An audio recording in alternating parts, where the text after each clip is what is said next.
দীপবাসের 23 বছর পূর্ণ হলো আমার। বেশ শান্তিতেই ছিলাম এতদিন। মাঝখানে এসে ঝামেলা পাকালো অসভ্য নরখাদকের দল। শুধু ওদের কারণে মনের মাঝে একটা আশঙ্কা বিরাজ করে। তা না হলে আমার সাথে সুখী মানুষ আর কে আছে এই পৃথিবীতে? অবসর সময়ে পোষা কাকাতুয়া ফুলের সাথে কথা বলি। অনেক কথা শিখিয়েছি তাকে। জানি না ওর সাথে আর কতদিন থাকতে পারবো। সব জীবেরই তো মৃত্যু আছে। জানি না হঠাৎ করে কখন মরে যায়। শুনেছি কাকাতুয়া নাকি 100 বছর বাঁচে। সেক্ষেত্রে আমি আগে মরবো, ও বেঁচে থাকবে। ঘুরে ঘুরে বেড়াবে এদিকে। ডাকবে, রবিন ক্রোসো, রবিন ক্রোসো, তুমি কোথায়? এদিকে এসো। কেউ সাড়া দেবে না তার ডাকে। গল্পটি রবিনসন ক্রুসোর। গল্পটি লিখেছেন ড্যানিয়েল ডিফো। ড্যানিয়েল ডিফোর একটি অসাধারণ লেখনী। এই গল্পে রবিনসন ক্রুসো নামে এক ভদ্রলোকের কাহিনী বর্ণনা করেছেন তিনি। এটি একটি ফিকশন, অবশ্যই এটি একটি ফিকশন।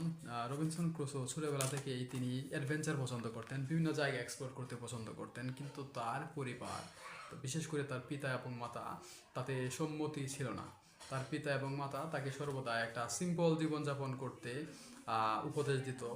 কিন্তু মানুষের মনের যে আকাঙ্ক্ষা, মানুষের মনের যে উচ্চাকাঙ্ক্ষা, সেটা যখন চরম মাত্রায় পৌঁছে যায় তখন সেটাকে দাবিয়ে রাখা অসম্ভব হয়ে পড়ে। বিশেষ করে যারা অ্যাডভেঞ্চার পছন্দ করে তাদের তো সেক্ষেত্রে আহ, তাদের মনের উচ্চাকাঙ্ক্ষাটা দাবিয়ে রাখা সম্ভব হয় না। অনেক ক্ষেত্রে যারা অ্যাডভেঞ্চার পছন্দ করে তারা বেরিয়ে পড়ে বিভিন্ন দুঃসাহসিক অভিযানে, জানে যে সেখানে জীবনের ঝুঁকি থাকতে পারে।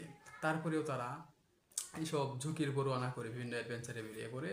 রবিনসন ক্রুসো ঠিক তেমন একজন মানুষ যিনি অ্যাডভেঞ্চারে বেরিয়ে পড়েন, এবং অ্যাডভেঞ্চারে গিয়ে তিনি কীরকম ঝুঁকির সম্মুখীন হন এই বিষয়াবলী এই বইটিতে সুন্দরভাবে বর্ণনা করা আছে। এবং এই বইটির অনুবাদ যিনি করেছেন খুররুম হোসাইন। ওনার অনুবাদ একবারে 10-এ 10, যাকে বলে একবারে সেরা অনুবাদ। আমি সাধারণত অনুবাদ বই খুব একটা পড়ি না, কারণ আমি জানি যে বর্তমান সময়ে অধিকাংশ অনুবাদ বইগুলো সাধারণত গুগল ট্রান্সলেট কিংবা বিভিন্ন এআই চ্যাটবোর্ড দিয়ে সাধারণত ওরা অনুবাদ করে, মানে খুব বেশি একটা ফিলিং পাওয়া যায় না অনুবাদ বই পড়ে। কিন্তু ওনার খুররুম হোসেনের অনুবাদ, এটা অনেক আগের অনুবাদ করা, যার কারণে